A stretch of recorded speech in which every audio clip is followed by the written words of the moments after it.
Bonjour et bienvenue dans l'invité du jour. J'accueille aujourd'hui Anne Nguyen. Alors je ne sais pas si chez vous vous avez fait comme mon invité, mais sur la musique, je la voyais bouger comme ça.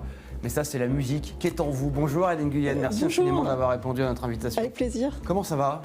Ça va, merci. Ça va bien? Oui, comme un début d'année avec plein de spectacles. Ah bah ouais, on peut le voir, regardez, je crois que c'est assez exceptionnel. Alors je prépare régulièrement, mais là, vous voyez, regardez, j'ai 9 pages, c'est la folie.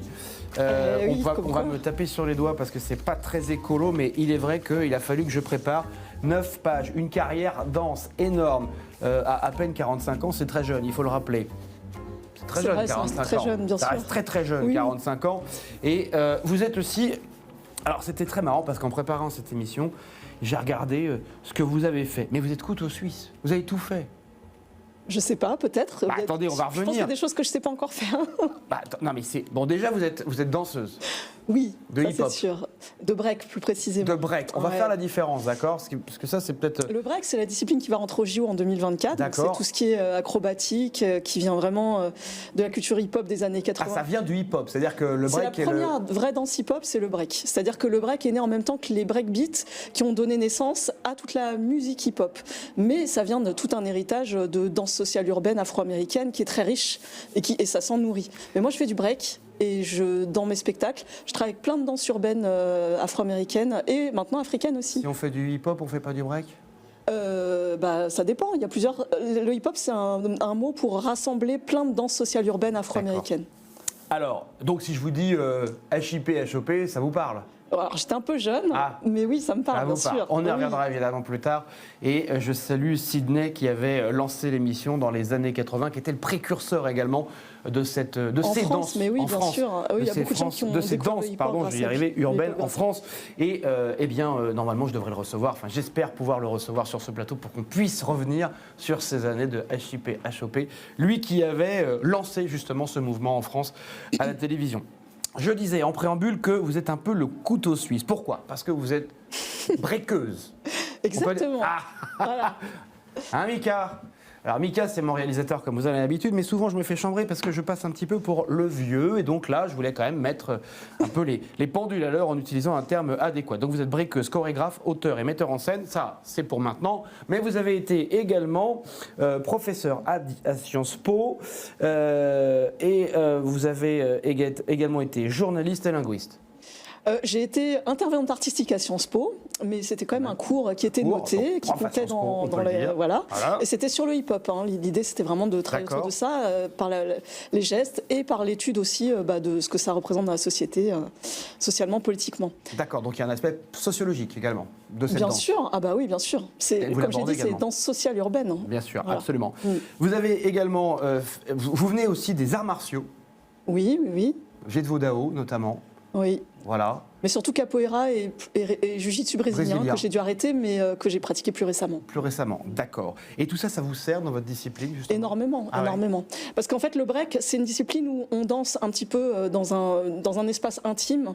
Généralement, la danse commence dans une soirée ou dans un espace convivial entre personnes qui se connaissent. Quelqu'un danse, on fait un cercle et on danse dans un cercle, il n'y a pas de frontalité et surtout, on fait l'espace autour de soi. Donc comme le break, c'est acrobatique, il y a des jambes qui partent dans tous les sens, généralement, on n'a pas de contact avec les autres.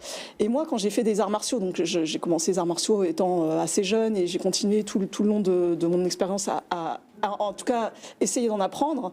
Là, au contraire, tous les mouvements qu'on fait sont en relation avec le partenaire. Donc, il y a vraiment ce question-réponse, ce contact très présent dans le jiu-jitsu brésilien et aussi dans la capoeira. Et du coup, ça m'a beaucoup manqué, moi, quand j'ai commencé le break. Et c'est donc des pratiques, des mouvements, des exercices que j'ai beaucoup développés dans des ateliers et que donc j'ai développé avec les danseurs qui ont fait mes spectacles et qui m'ont amené à faire de la danse contact en break, qui était quelque chose quand même qui était assez nouveau dans mon travail quand j'ai monté ces premières pièces où il y avait ça.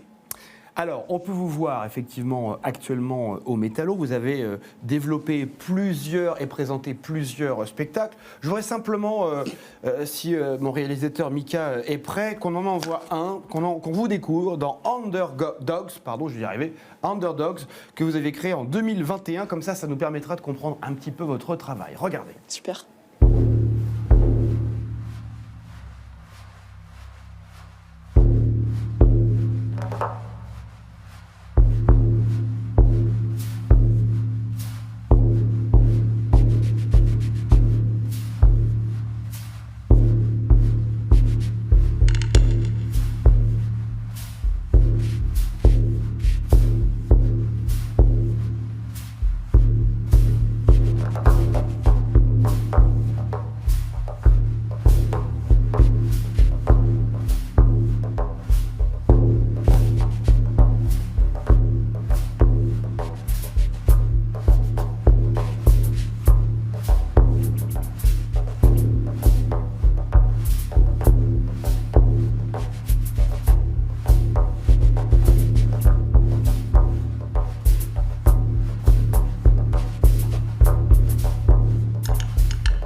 Underdogs que l'on vient de voir à l'écran et que vous avez produit au Métallo. C'était il y a 3 jours tout simplement, les 11 et 12 janvier dernier. Alors, quand on voit effectivement ce que vous avez mis en scène, c'est assez incroyable parce que très épuré, 3 personnes sur la scène et un son très tribal. Qu'est-ce que vous cherchez à instiller justement derrière cette danse qui est presque martiale, j'ai envie de dire? Oui, c'est sûr. Pour moi, toutes les danses sociales urbaines, les danses hip-hop, c'est un art martial contemporain. C'est une manière d'être un guerrier dans la ville, alors qu'il n'y a pas d'adversaire, mais on a quand même cette envie, on sent qu'il y a quelque chose à affronter, on a donc cette énergie à extérioriser, et donc bien souvent, elle peut s'exprimer par la danse. Là, l'extrait que vous avez vu, c'était sur une musique de Sébastien Lété, qui est un percussionniste avec qui j'ai déjà travaillé pour d'autres spectacles, et qui a composé des transitions sur ce spectacle, mais la plupart des musiques sont en fait des musiques originales des années 60-70 de musiciens soul. Et donc, en fait, on est parti dans l'étymologie de la danse popping. La danse que font les danseurs, c'est une autre danse hip-hop. Donc, pas celle que je pratique, le break, mais donc le pop, vous avez pu voir, tout ce qui est des compositions du mouvement, ralenti, etc. Ils font aussi 2 autres danses dans le spectacle, le popping et le whacking. Mais là, c'est à peu près des danses funk des années 70. Mais en tout cas, à l'époque, il y avait tout ce mouvement des droits civiques avec des Afro-Américains qui s'exprimaient grâce à la musique soul et qui avaient parfois une parole politique, donc en particulier dans les années 70, contre la guerre du Vietnam ou contre les discriminations que subissaient les personnes en bas de l'échelle, qui étaient notamment envoyées à la guerre de manière beaucoup plus frappante que les classes aisées, comme toujours.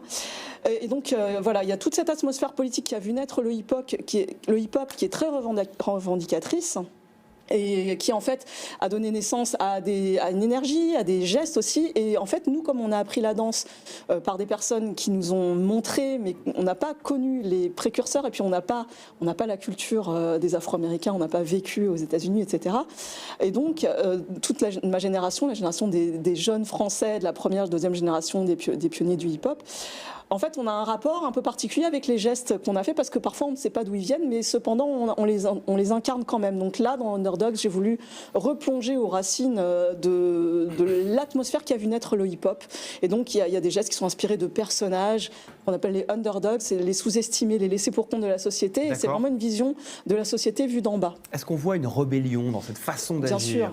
Ah oui, bien sûr. Dans ce spectacle, il y a toute une histoire de la violence aussi. Vous avez vu, il y a énormément de gestes, de fusils, il y a des jets de pierre, etc. Donc c'est toute une histoire du rapport à la libération des personnes opprimées à travers une violence parfois très simple, qui peut être par des gestes, ou une violence plus mécanisée avec les fusils, etc., mais qui ne viennent pas de nulle part, bien entendu. Qu'est-ce qui vous a donné envie d'aller sur ce terrain-là? Je trouve ça fascinant parce que vous venez pas forcément de cette violence urbaine, ou en tout cas de cette revendication urbaine. Quand on regarde votre parcours, qu'est-ce qui vous motive? Qu'est-ce qui vit en vous? Qu'est-ce qui bat en vous pour aller vers ça? Moi, j'ai toujours cherché à comprendre d'où venaient les racines de la danse, et surtout des danses urbaine, puisque c'est ça qui m'a vraiment fait rentrer dans la danse, qui m'a fait m'émanciper, parce que j'avais vraiment du mal quand j'étais plus jeune à danser comme tout le monde un peu. Souvent, quand on est en boîte de nuit ou quoi, on singe la danse, ou alors il faut avoir bu pour danser. Et quand on est une femme, parfois on a un peu peur de jouer la séduction, etc. Et grâce au hip-hop, moi j'ai vraiment réussi quand on est un homme aussi, sûrement, bien sûr. Il faut vraiment avoir quelques mais en tout cas, assurances. Je trouve que, en tout cas en France et dans la plupart des sociétés très industrialisées, on singe la danse et on a perdu ce rapport traditionnel, social à la danse et à la manière dont ça peut nous mettre en empathie, ou ça peut nous faire communiquer entre deux personnes. Absolument, hein. C'est un moyen de communication et un moyen aussi d'émancipation et de compréhension comment dire, qui aide les gens à se poser entre eux, quoi, ou à faire des cérémonies. Donc il y a vraiment tout ce rapport qu'on a perdu dans nos sociétés industrialisées, et qui est d'ailleurs, les danses traditionnelles régionales ont été vraiment démonisées en France. Souvent, quand les gens font une danse d'une région ou quoi, on dit qu'ils sont d'extrême droite. Donc il y a vraiment ce rapport un peu hiérarchique. hiérarchique entre les danses folkloriques, les danses régionales, passéiste, etc. peut-être plus que Passéiste, mais finalement, voilà, il y a quand même ce rapport-là. Et puis les danses un peu plus, acceptées, officielles et des modes, élitistes quelque part. Bien sûr, les modes.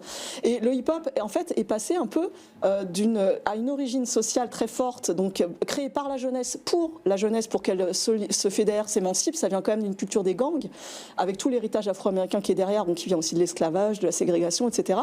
Et aujourd'hui, le break est aux Jeux Olympiques. Donc maintenant, il est vraiment, enfin, le hip-hop de manière générale est vraiment gentrifié, c'est-à-dire qu'il est plus pratiqué par les classes sociales aisées que par les classes populaires, et plus présent dans les centre-ville que dans les banlieues où il n'y a pas grand-chose. Et donc du coup, moi je voulais vraiment, à l'aune de ces Jeux Olympiques, replacer un petit peu le regard sur, en fait, qu'est-ce que c'est le hip-hop, qu'est-ce que ça raconte, d'où ça vient et de qui ça parle. En vous écoutant, je me disais, mais est-ce que c'est pas finalement la trajectoire d'une danse ou d'une musique ? Parce que quand vous dites que ça part de la base, ça part des rues, mais quand on connaît un peu le jazz, c'est exactement la même trajectoire que le jazz, qui était une musique qui était surtout jouée par les Noirs américains dans des milieux pauvres, qui maintenant, le jazz, on l'écoute dans des clubs plutôt chics, urbains, c'est pas au milieu de la campagne avec quelques ballots de paille qu'on écoute du jazz, vous voyez, enfin on peut, hein. Oui, Il n'y a pas d'exclusivité, mais je veux dire par là que c'est une musique qui s'est émancipée, qui s'est gentrifiée, comme vous le disiez, comme le hip-hop. Oui, alors en fait, et puis moi j'irai un petit peu plus loin, je dirais que en fait une culture, qu'est-ce qui définit une culture? Donc il y a eu une culture jazz, il y a eu une culture hip-hop, elle est encore vivante dans certains endroits, d'ailleurs dans certains pays qui ont appris le hip-hop plus tard parce que l'hégémonie américaine s'est installée plus tard dans certains pays, notamment en Europe de l'Est ou en Asie du Sud-Est. Enfin bon, elle s'est installée avant, mais culturellement après. Et du coup, là, bon, les jeunes, il y a encore, c'est moins gentrifié, mais en France, ça fait vraiment depuis les années 80 qu'on a le hip-hop. Bien sûr, oui. Et donc, du coup, les quartiers ont été délaissés pour que les acteurs principaux de ce milieu-là travaillent en fait pour les classes bourgeoises. Et une culture, c'est quelque chose qui doit être social, c'est-à-dire qui doit être pratiqué dans la société sans avoir besoin d'une inscription, d'une licence, de payer un cours, etc. Et quelque chose qui est intergénérationnel, où il y a une transmission entre les générations. Dans le hip-hop, il y avait ça à un moment. Aujourd'hui, à cause de tous ces phénomènes où on gagne beaucoup plus d'argent en travaillant pour le privé ou pour des élèves qui payent 4 000 € l'année de cours, qu'en restant dans les quartiers, en travaillant dans les associations. Donc du coup, dans les quartiers populaires, il n'y a pas tellement de hip-hop. Il y a peut-être autre chose qui s'est installée, mais en tout cas, il y a un grand vide culturel. Et c'est bien dommage parce qu'il y a une sorte d'imposture politique qui voudrait dire qu'en défendant le hip-hop, on défend les classes populaires, on défend les personnes issues de l'immigration, alors que malheureusement, sur le terrain, il n'y a pas grand-chose, c'est un peu un vide, un peu un désert. Et avec le jazz, je ne sais pas exactement, mais en tout cas, ce que je pense, c'est qu'on peut faire d'une culture un sport ou une œuvre d'art, quelque chose qu'on va vendre, mais une fois qu'on est arrivé au sport ou à l'œuvre d'art finale, on ne peut pas retourner en arrière. Parce que le terrain, il n'y a plus de terrain. On a coupé les racines justement originelles. Exactement. On coupe en fait le milieu culturel qui fait que les choses peuvent continuer à exister, c'est-à-dire la transmission intergénérationnelle et l'existence sociale des choses. Pourquoi il y a des danses qui perdurent et d'autres pas? Je vous donne juste un exemple. Pendant un moment, il y a quelques années, il y avait le fameux vertigo. Et on voyait des jeunes qui étaient dans la rue et qui dansaient. Alors, des fois, c'était un peu surprenant de les voir danser parce qu'il n'y avait pas de musique. Et ils s'exerçaient au vertigo. Alors, je ne sais plus, ça avait un autre nom. Je ne connaissais pas, non. Ah voilà, le vertigo, c'était une danse qui a été assez fugace. Je suis étonné parce que mon réalisateur, en général, quand je dis quelque chose, opine du chef.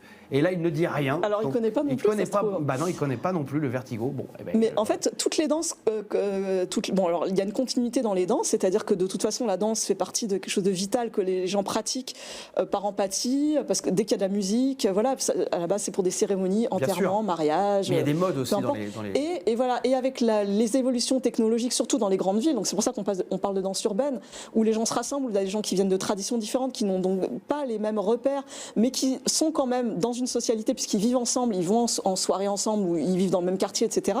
Il y a ces espèces de mélanges d'influences qui se font et qui se modernisent en fonction de la musique. Et par exemple, une danse, ça peut être juste une musique. Il peut y avoir une musique d'un chanteur connu qui donne naissance à une danse, et après ça, cette danse s'arrête.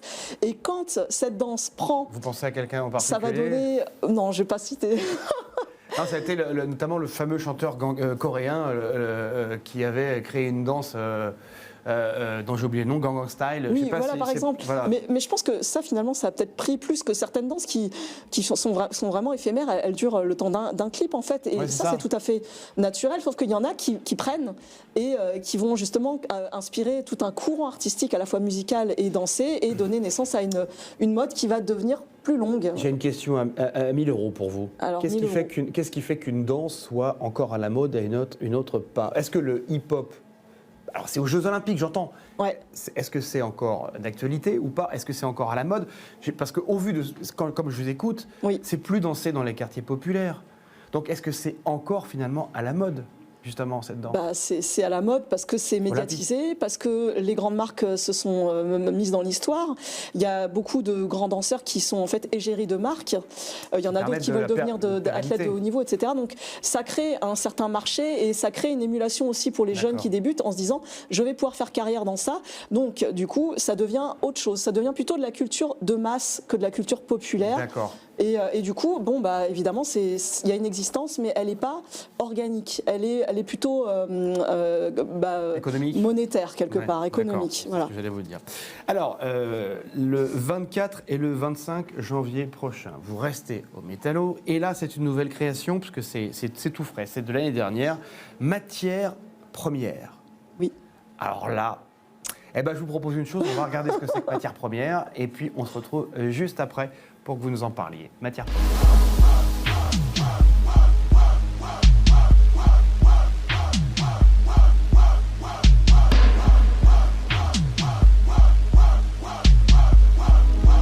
Champions.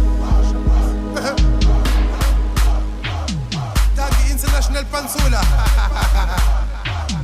Tagi DJ Leg. Emas motanoni. Suspended a packet by Ninga Neg Fools.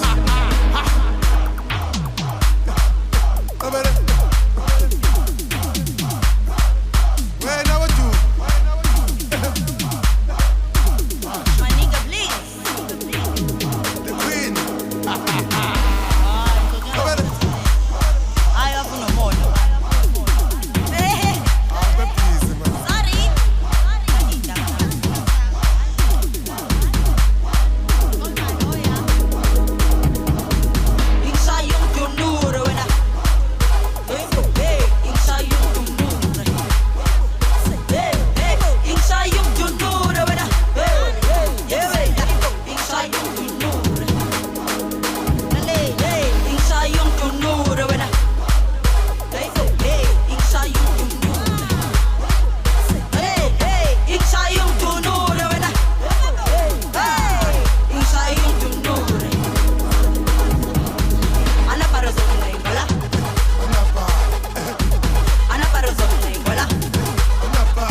Matière première qu'on peut découvrir le 24 et le 25 janvier prochain au Métallo. Alors on vient de le voir, c'est totalement différent, enfin en partie de Underdogs.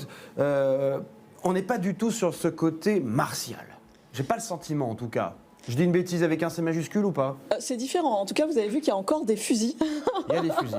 Donc on parle quand même de la violence. Cette fois-ci, on parle plutôt des économies de guerre qui permettent d'entretenir les mécanismes qui favorisent l'extractivisme des ressources. D'accord, donc on est aussi sur un message environnemental. Un message plutôt de réflexion sur la colonisation et les conséquences du fait qu'on met des pays dans des circonstances qui font que ils sont précaires.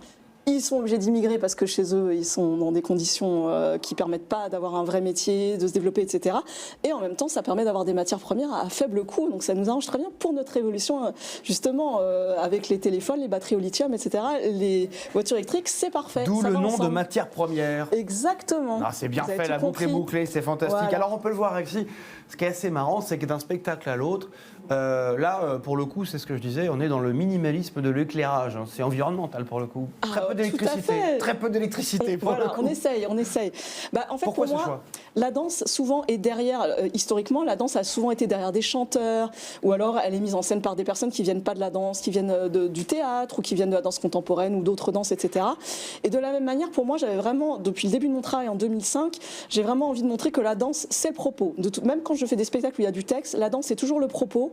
Et du coup, la lumière est au service de la danse, elle va souligner, elle va proposer des espaces, mais on n'est pas dans quelque chose de spectaculaire où le danseur n'est qu'un élément du décor. Voilà.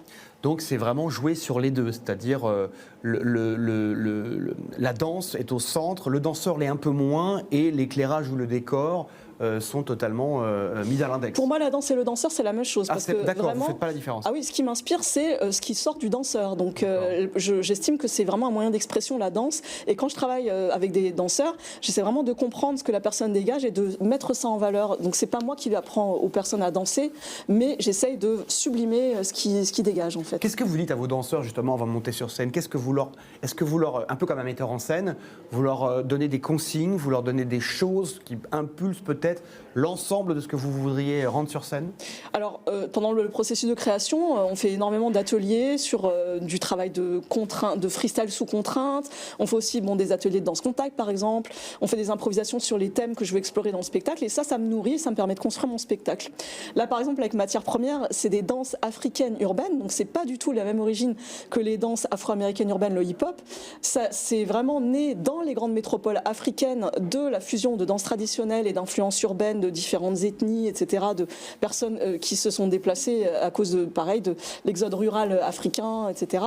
Et du coup, en plus, ces 6 danseurs ont tous des danses différentes.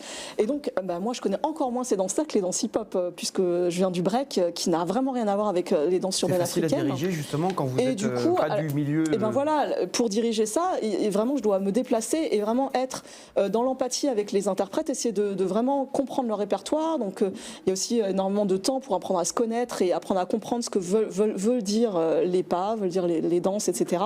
Il y a un travail de recherche. Et c'est vraiment plus un travail de recherche, de mise en scène et de personnage. En fait, j'essaie de trouver chaque danseur, comment je peux le transformer en personnage et comment je peux lui faire exprimer des choses qui vont servir le propos, mais en même temps qui sont déjà présentes dans sa danse. Donc il y a une cohérence entre le propos et la danse, puisque la danse est une forme d'expression. Alors justement, par rapport à ces propos, comment vous arrivez à... C'est le danseur qui, effectivement, exprime quelque chose, vous trouvez des personnages, mais comment vous faites cette cohésion alors? Parce que c'est des choses, vous venez de le dire, vous venez pas forcément de ces danses que l'on vient de voir. Comment vous faites? C'est quoi la mayonnaise qui prend? C'est beaucoup de travail de bibliothèque?